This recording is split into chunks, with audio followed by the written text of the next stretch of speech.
Pod Fam Chalk Pod. I'm Andrew Sabo. I'm Dylan Weaver. And we're back today covering Kidsboro Part 3. Heck yeah, we are.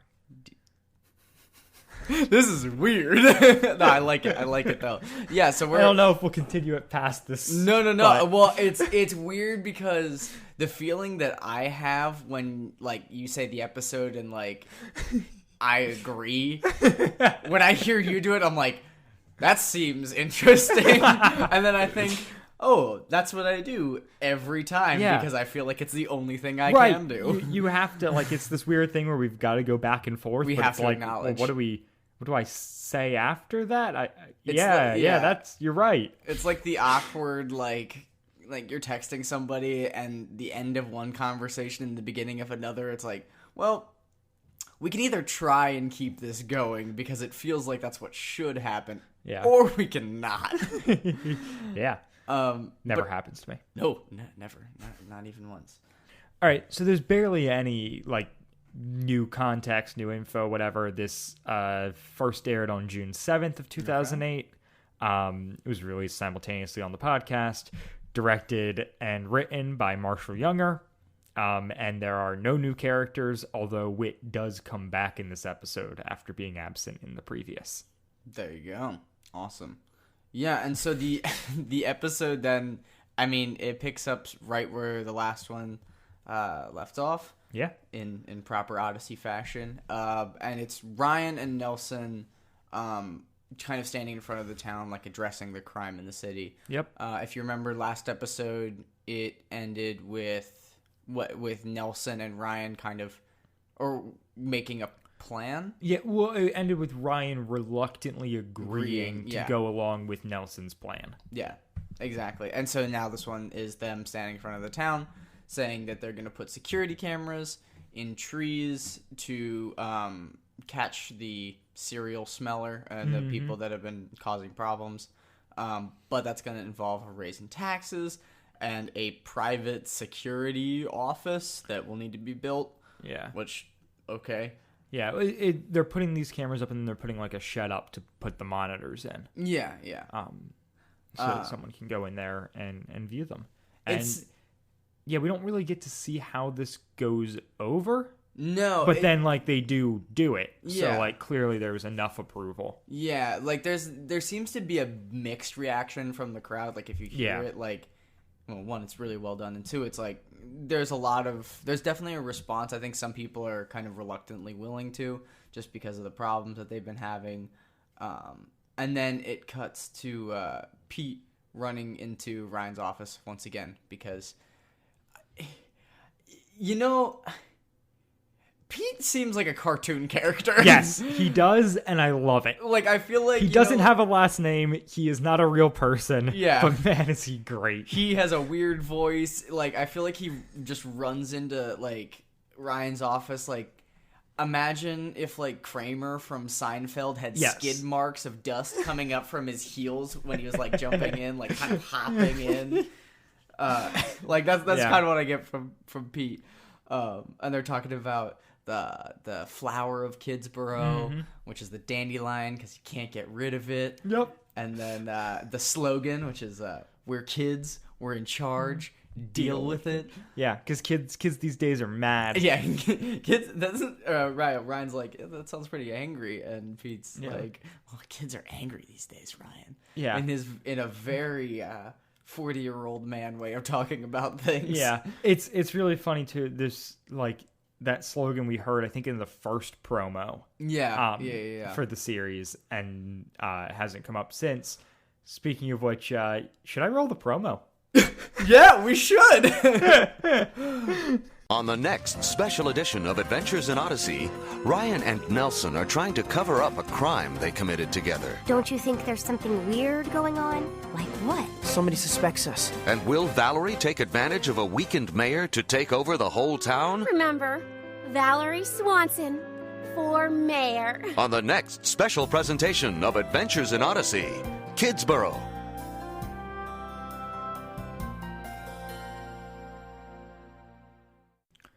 The music is getting weirder. We got 3 different music cues there. Yeah. It went from, like, Mission Impossible. I was gonna say spy to like lovey Valerie, like cliche girly music. Yeah, Dreams by Constance. Yes, like and then music. and then to the Odyssey intro music. Yeah, but like QVC version.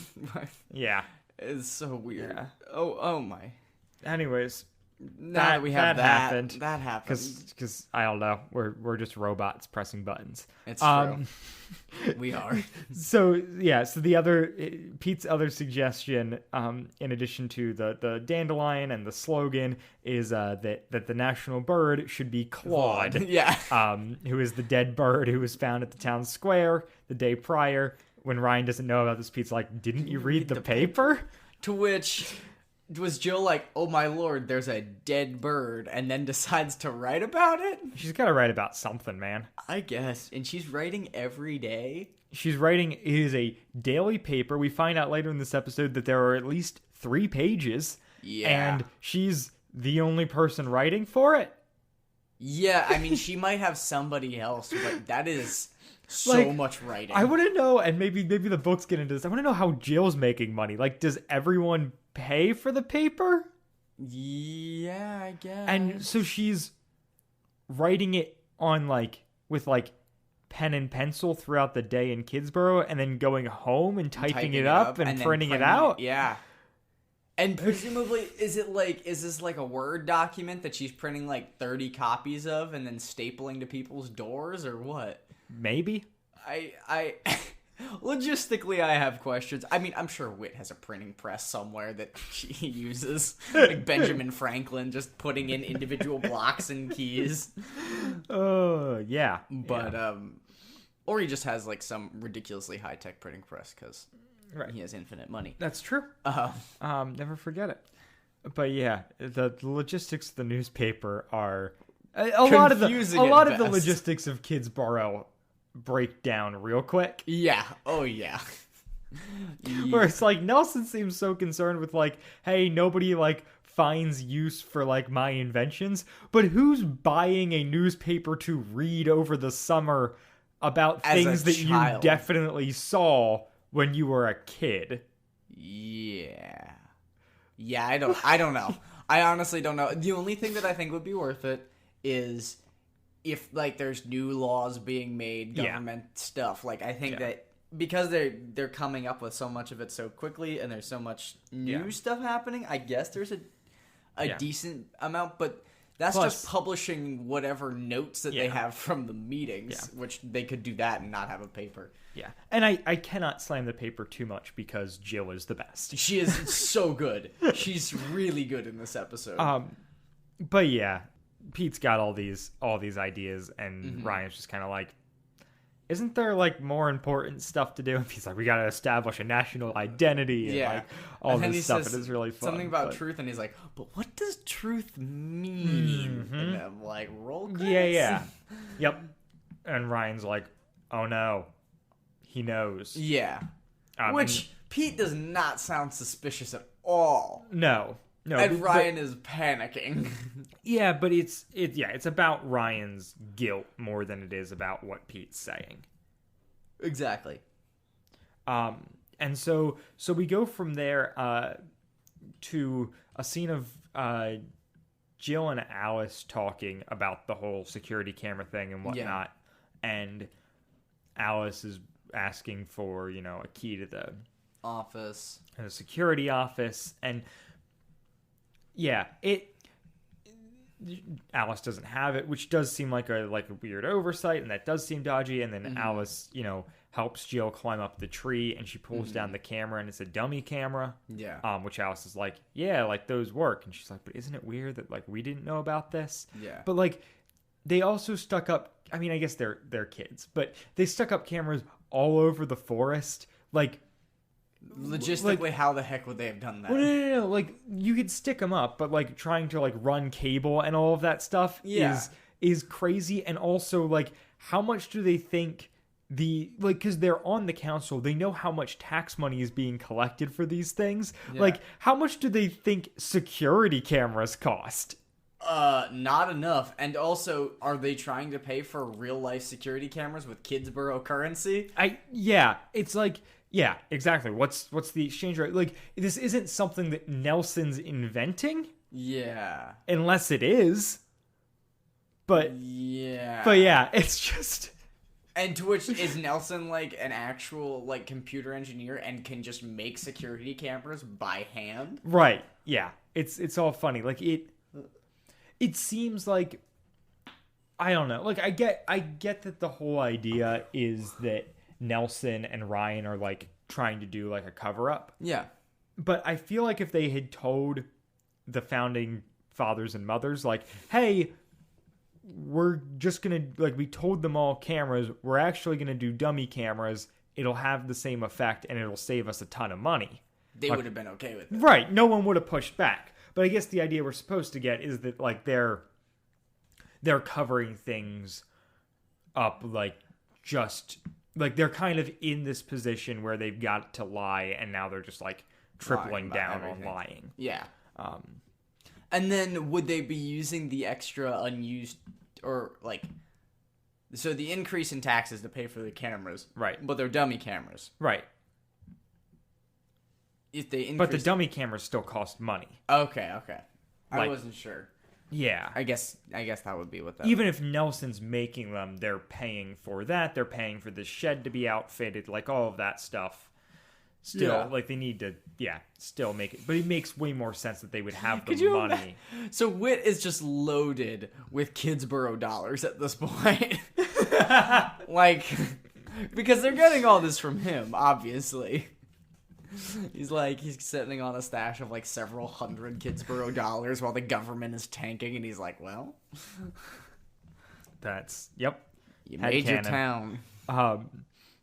So then we go to a scene of Nelson and Ryan. Yeah. Ryan goes into Nelson's office and it's just like they're both just feeling super guilty about this whole thing. They're getting onto it.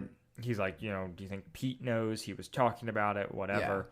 Yeah. And they kind of do, like, the classic thing where they are like, nah, we're good, we're fine, we covered our tracks, we're good, we're fine.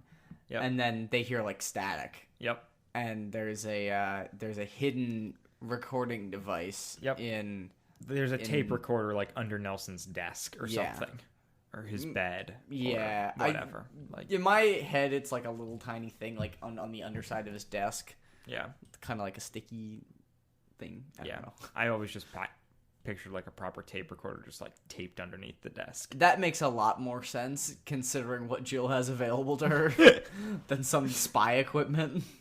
Yeah, and so they realize, like, oh, there's a recording device under here, and he's like, oh no, who's recording? And then they manufacture a conversation. Yeah. And Nelson goes back and records over the other spot. Mm-hmm. And then we go to a scene of Jill and Ryan. Yeah. Where Jill confronts him and is like, hey, I found the hidden recorder. I was spying on you. She's like, I think you should know I was spying on you, which is like, wait a minute. Yeah. That raises some questions as to what is allowed here. And Ryan even says that later. He's like, hey, like, and she's like, I've been on the council, like, we've never talked about this, so I'm fine. Which is funny. But how very American of you. Yeah, exactly. But anyways, so Ryan's actually does, like, a really good job here of like faking it. Yeah. He is surprised and mad because I guess he also didn't know it was Jill. But then he's like, well, what did you find? And she goes, nothing. Yeah. Yeah. Like, exactly. But then she brings up the fact that she plays back the tape, and there's a beep on Nelson's watch. Yeah. And then 57 minutes after that, it beeps again, meaning there are 3 minutes missing. Yeah, 3 minutes of missing audio. Which, if you're recording over a tape, how would you be missing audio? What? Because they rewound it to the spot and then recorded again. Now, the interesting thing here is they must have, because that beep happens like when they're saying hi to each other. Yeah. And so they only recorded back to that spot. Yeah. Like the hi must have been from the initial conversation. Yes. Because they're missing 3 minutes after the high before the next beep. Yeah. But yeah, his alarm clock beeps every hour on the hour, and Joel's like, it beeped with 57 minutes in between, like, where are those 3 minutes? Which is awesome detective work on Jill's part, and I love it. She's so good, and she like is all over Ryan as far as like getting him to kind of spill the beans and whatnot. Right. Similar to what Ryan did to Nelson in the previous episode. Yeah, exactly. I didn't realize that, actually. That's a good parallel. She calls out him like for lying. Yeah, and just like, I'll write it in the paper. And he's like, you can't write based on theory. And she's like, well, I'll write what I know and let the readers decide. And then he's like, I'm doing it for the sake of the town. And she's like, whatever. Like, she kind of says, like, since when is lying in the best interest of everybody? Right. You know, and you don't understand, you know, I'm doing it for right reasons, and then, like, since when is lying ever the right reason? She just destroys Ryan. Yeah. And then he kind of comes forward and confesses. Yeah, well, so he has this whole like monologue about afterwards. No, right now. Oh, okay. About, because it goes from that scene to a like one of his little narrative monologues in between, where he's just talking about political scandals and how like he's seen so many leaders, like he's been around long enough to see a lot of political scandals. I'm glad you noted that too, because it's so good. I love this monologue. And he's like, I've always like seen those people and thought like how could they be so dumb? How could they make these mistakes? And now like I've made those same mistakes, but like I'm not gonna run and hide. Like I'm going to face the music because like that's the right thing to do. You have to own up for it. You have to take responsibility for what you've done. And so he sounds really mature there. Like his tone of voice is very somber. It's very like I mean, I get it, he's in like 7th grade, but he sounds he sounds like this time has taught him a lot, and he's like visibly a different person because of it. Or audibly, I suppose. And so then he goes and has a conversation with Whit. And you know, kind of lays it all out there and is like, look, so like I'm gonna resign, and Whit's like yeah, like I agree with that. That's the right thing to do. And then he says, like, I forgot to base my decisions on the Bible instead of what I thought was right. Right. And, And then Whit... Well, sorry, even before that, before Whit's line, like, Ryan's line on its own, I kind of stopped and wrote down, because I was like, I don't know. Like, I feel like I hesitate to bring God into politics a lot. Yeah, but I feel like the issue here is not like, I feel like someone who doesn't have any belief in the Bible could reach the same conclusion. Yeah. Where they're like, "Oh, I like covered something up to try and retain power, and it was found out, and I need to like step down." Yeah, I need like to that. own up to it. While that is information you could get from the Bible, it doesn't feel like because I wasn't referring back to the Bible, I made these mistakes. Yeah. Exactly. It wasn't like he didn't study for the test kind of idea. It was more just like anybody could have done this. Yeah. And then it transitions into a notable Whit line. I have the whole thing written down. Please so I'm read just it. Gonna Please read it, read and it then you can vamp. Here we are. Our founding fathers built a nation on biblical principles, but over the last 200 years, we've drifted from that, and the nation has suffered because of it. Make America great again. Yeah. I mean, that is that's what he's saying here, and it's that's like what he's suggesting. Wait a sec. Wait, just for the record, there are things in politics right now that aren't great, but also the founding fathers didn't address slavery. Yeah. Is this what we've drifted from? Yeah, we drifted from slavery. Right. My bad. Women are allowed to vote now. Right. God hates that. Yeah. It's like, yeah, it's just this. It's this thing that's really common in, like, that comes up a lot in conservative it's circles, Christian nationalism. but also Christian stuff of just. It's not even just the Christian nationalism, which, is its own thing and has a lot of stuff, but this specific putting the founding fathers on a pedestal and being like, hey, like, they did everything right. Yeah. Like, they... Is it Birbiglia that talks about writing it with a quill pen? It's not. Who is it? There's know. A comedian that has a... Oh, it's Joe Rogan. Oh, okay. Who's talking about it, and he says, like...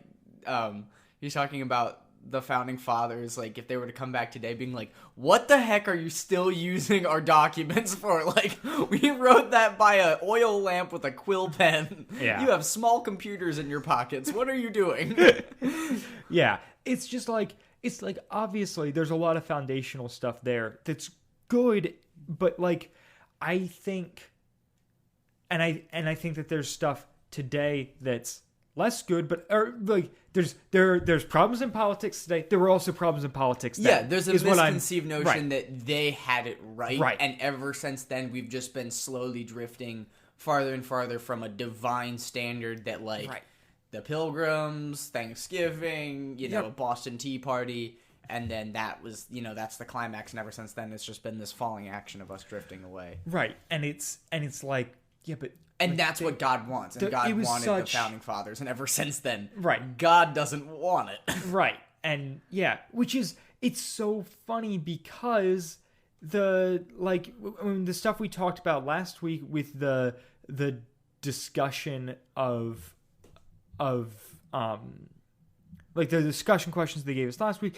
so much stuff is like, but like, we also are supposed to believe that, God has put all governments in place, that, like, all leaders are there because of him and all that stuff. And so it's like, then, like, so you're, what's the takeaway supposed to be? Are you blaming, like... Are you blaming God? Or are you blaming people? Right, you're God saying that, like... You're saying, like, the founding fathers were 100% in step with what God intended. Mm-hmm. And ever since then, we've been, like...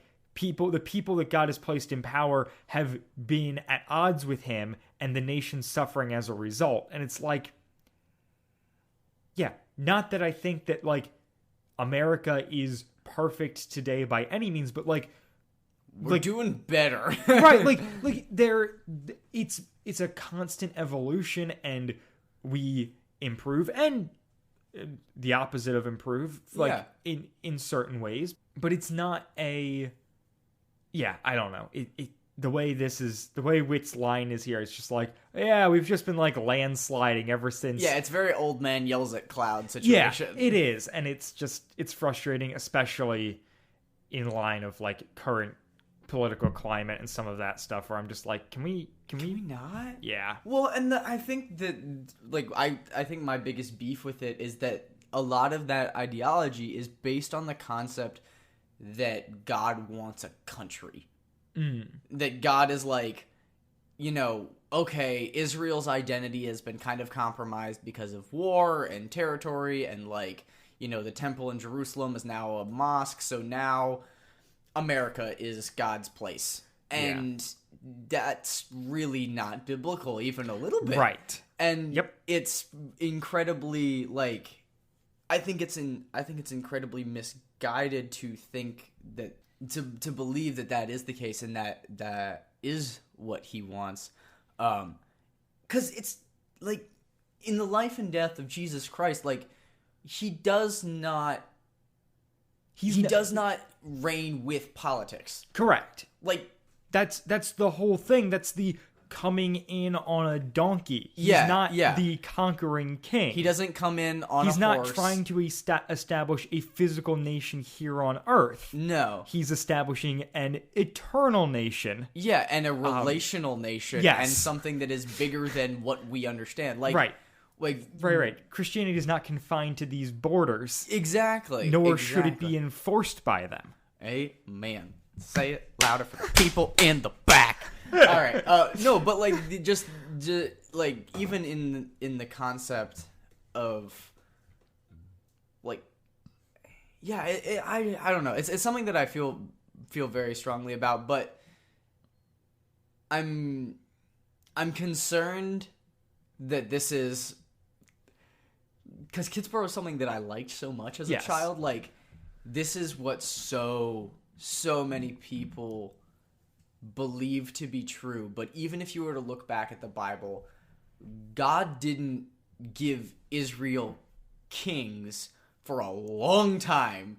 Right. He was like, no, I'll be your king, and I'll speak to you through prophets, and you'll listen to the prophets, and that'll be cool. And they're like, yeah, but can we have a king now? And he's like, no, but I give you the prophets, and I'm talking and to then, you. And then we'll give you some judges. Yeah, we'll give you judges, and judges will be cool too. And like, they can get their own book in the Bible, man. Like, we can give them. You got judges. Judges are great, aren't judges great? And they're like, nah, we want a king. And he gives them a king. 6 books of kings. Yeah, and then we get a bunch of kings. And by the way, there's like 3 good kings for every 28 bad kings. And yet, Wit's like, we've been straying from the one good king that we have that was Benjamin Franklin, who I think owned slaves, or maybe he didn't, but definitely the other founding fathers did. Yeah. So, yeah. Anywho. Yeah. All of that to say that line from Wit feels so forced in here. It feels so curriculum. And that's been my thing with going through all of this stuff, is that what I took away from Kidsboro as a kid was none of the messages that it seems like Focus wanted me to. It was just like, here's a fun place run by kids. Oh, they have issues. I hope they solve them. Yeah, and then going through it now, I'm like, oh, there was an agenda here that I didn't catch. Because it was so shoehorned and ridiculous. And I'm so glad I didn't catch it, because I have issues with this agenda. Yeah. Yeah, and like... And it's such a cookie cutter like Sunday school response of being like, well, when you stop relying on God for your decision making, you're gonna make mistakes. And the question, the answer to that is yes. I mean, you are going to probably hurt people, and like my understanding of what the wrath of God is the self-inflicted wounds of going against his grain in the way that he's made things. Like that makes sense as far as what Wit is saying. However, that is what he is saying is based on such a specific idea of a specific interpretation of how things are universally. Right. And so, like, yeah, it is right. Very, very curriculum. Right. Wit's definitely in the without the Bible there is no morality camp. Yeah, exactly. And that, like, the Bible should be taken entirely literally in all circumstances. Well, yes. And isn't completely applicable, like, to every situation ever. Yeah. Yeah, I struggle with his take, and this, someday I'm sure we'll do, like, a really serious dive into the historical episodes of Odyssey. Mm-hmm. Because, it is a weird place where Focus really ties this Christian nationality, like patriotism, all of this stuff. And it romanticizes a lot of things. Yeah, and it's just, it's an interesting thing to discuss. For sure, definitely. Anywho. From there, we go to Ryan's resignation speech. Yeah, which is really good and really heartfelt, and he's basically just kind of like, he gives his speech and then he kind of breaks down and is like, listen guys, I messed up. For, a second there I thought I was smarter than God, and, like, if I have any word of advice for the next mayor, it's, God's a lot better at making the rules than you are. Which I think I agree with that. That's very good. I like that a lot. And I like how humbly he approaches that. I think he handles it really well. And then Valerie just jumps up in proper butthole fashion and is like, so we need to elect a new mayor and I'm gonna run and the election's gonna be on Tuesday, so okay, bye. Vote for me. Yeah. And she's like, oh, anybody else want to run against me? I guess not. All right, let's do this thing. And it's, it just puts this sour taste in your mouth. Yeah, exactly. And we go to then a scene where Valerie's talking, or sorry, not Valerie, where Pete comes in to talk to Ryan again. Mm-hmm. Ryan's cleaning out his office. Yeah. And Pete's kind of like, hey, like, can I have your opinion on a couple things? And Ryan's like, why are you asking me? Like, Valerie's going to be in charge. And he's like, yeah, but like, I want your ideas. Mm-hmm. Because Pete wanted to be in public office. Yeah. That was his whole thing. Whereas Valerie just wants to be in control. Yeah. And like, I think this is a thing we see in literal politics where it's all like the time, certain people are trying to serve the people and others are trying to get the people to rule serve them. The people. Yeah. And so, I just like, I think it's interesting that the way that's mirrored here. And he says, like, what's the purpose of government? And then Ryan has a real good line. He says, the purpose of government, which, by the way, is something that's brought up several times in this series. And it's not the part. He doesn't say what's in the Bible. He says the purpose of government is to serve its people with truth, justice, and sacrifice. Yeah. And that's real good. It is real good. I like it a lot. The sacrifice line's really cool. Like, it's surprisingly profound. Yeah. Yeah. Well, and like truth and justice is something that is like, oh, you hear that all the time. But like the sacrifice part, it's like that is the servitude, not the ruling mentality. Right. Yeah, absolutely. And then we go to Jill and Valerie, right? Yeah, Jill sits down with Valerie to have an interview. And she's talking about some of the stuff that she's going to do. And she's like, well, like I'll probably keep the same council, minus, of course, Ryan and Nelson. Yeah. And like maybe I'll add in some new blood. And Jill reacts like pretty negatively to that. Yeah. But I'm like, no, that makes sense. Yeah.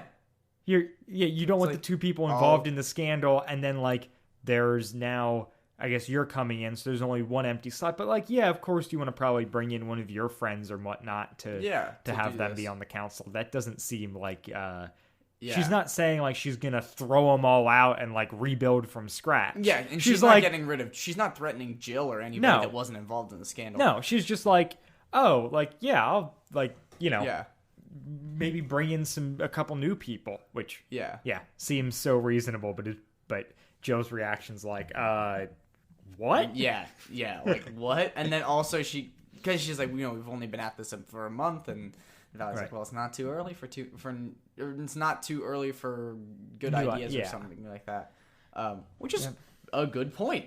And then Jill asks the question like, how do you think that or some people question if a girl can function as mayor, and Valerie gives a decent response. She does. I think it's really funny that she's like, Jill's like, I think Jill's just coming at this from like, oh, this is an interesting journalistic question, but she frames it as like, people in Kidsboro have been asking, or have been, the members of Kidsboro are skeptical about a female in power, and it's like, jeez, Jill. Like, wow. That seems... come out with it. Yeah, really coming at it. And then Valerie's like, well, what do you think I'm going to do? Like, plant a garden, paint the meeting hall pink. I don't garden and I hate pink. Yep. And then Jill's like, light bulb.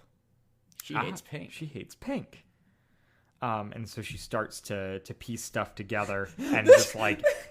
This series is just a chain of people bullying information out of each other. Yeah, and it's always Nelson. Yeah, and it's always Nelson until the very end, where Nelson kind of is still gets bullied into getting information out of Valerie. Yeah. So Poor guy. Jill excuses herself from the interview after getting Valerie to repeat the fact that she hates pink. Yeah. And runs off to talk to Nelson. Yeah, so she runs off and is like, wait a minute, Valerie hates pink. Nelson confirms that Valerie hates pink. The shirt that she was wearing was pink when she spilled the mixture on it, which means she wasn't wearing it, which means it was all a setup. And then she, goes at Nelson, and then Nelson caves, and he's like, she does this thing where she sits on my chest and presses really, really hard. Yeah. Which, what? I don't know. I guess they didn't want it to be a thing where, they... Physical abuse. Right, where she's... this is physical abuse. But they didn't want him to, get bruised or anything. Yeah. So it had to be, she exerts her dominant by pressing really hard. That sounds worse, though. Couldn't she, ruthlessly prank him or something? Yeah. Couldn't this be a, put hair dye in your shampoo? The normal sibling stuff, you mean? Yeah. Not all those times your siblings sat on you and pressed into your chest really hard. That's happened. Several times. All right. Brendan, I've done it to Grace. It just happens. I stand corrected. Anyways, so Jill kind of breaks down this whole thing. We find out that Valerie was in fact behind it all, and she's like, all right, Nelson, you're gonna have to wear a wire. Yeah. Which I think is funny, but probably just it's freaking Kidsboro. Probably Nelson's testimony would be enough for everyone to be like, oh, okay. But we did see how Valerie did in court previously, so maybe not. Yeah. So we don't know how. Better be safe than sorry. So Nelson's going to wear a wire and talk to Valerie and to get her to confess.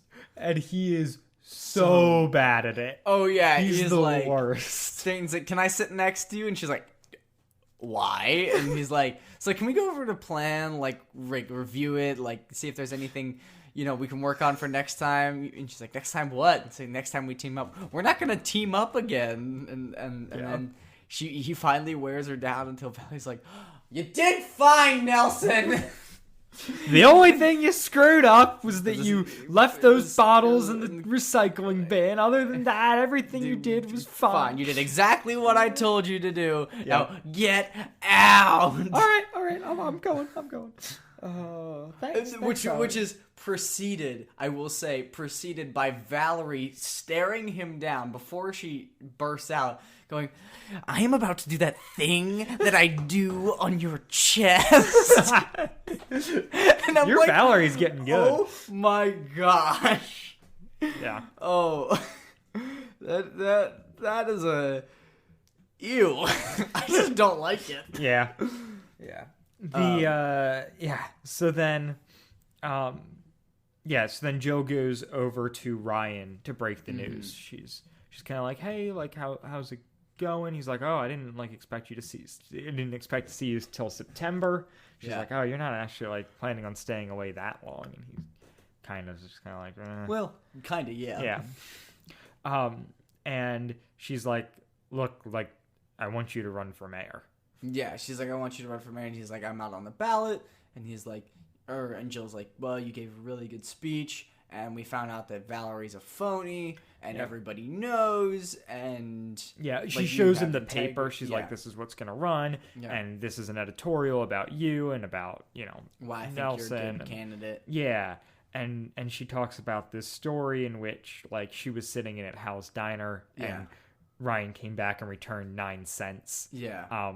And he's like, yeah, it was only 9 cents. And she was like, right. And you returned it. This is what we want in a mayor. And it's really sweet. And I really like Jill. And I also, during this scene, was like, I haven't read Kidsboro novels. I don't know where they go with these characters. But I was like, are they setting up a Jill Ryan romance? Because I'm here for it. I want it real bad. I was like, the holy hoopster and the reporter. It's Come on. I like yeah, I like Jill a lot. I think Ryan's pretty good. Yeah. Like, Jill's great.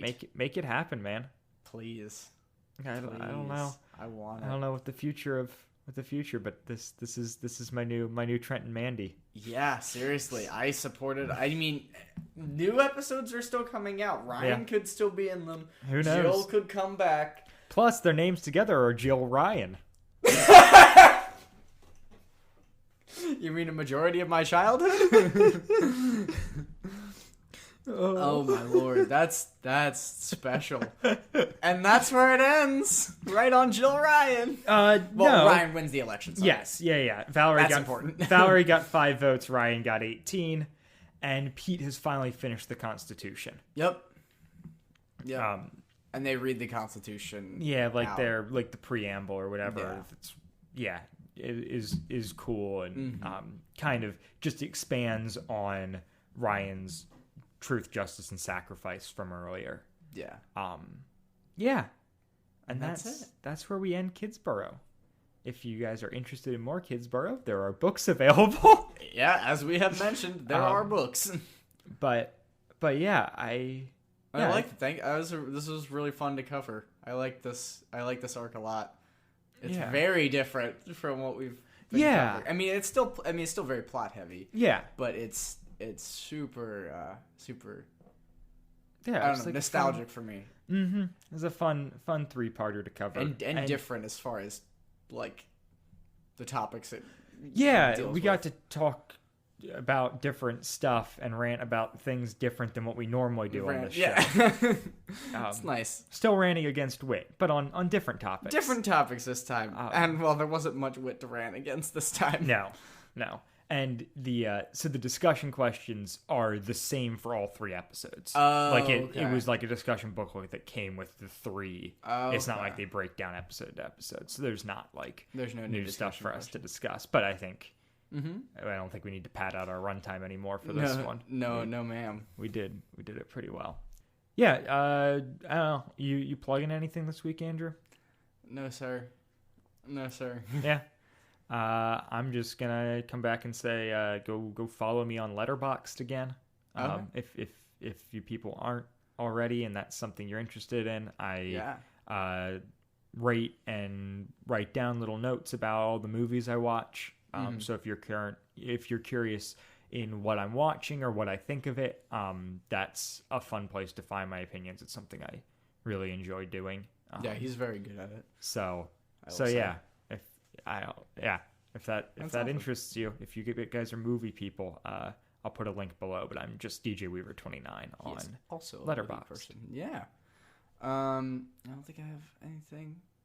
All right, and we'll be back next week with episode 192. Modesty is the best policy, with a special guest. You're in for it. Bye, guys. Bye. WadFam Chalk Pod is a presentation of the Lidditz Podcast Co-op. This show is a fan podcast and has no official affiliation with Adventures in Odyssey or Focus on the Family. As such, the copyright is ours under Creative Commons. Follow the podcast at WadFamChalkPod on Twitter and Instagram, or email us at wadfamchalkpod@gmail.com.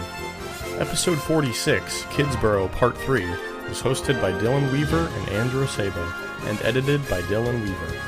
And I'm Nathan Haverstick, hoping you'll join us next time for more of the WadFam Chalk Pod.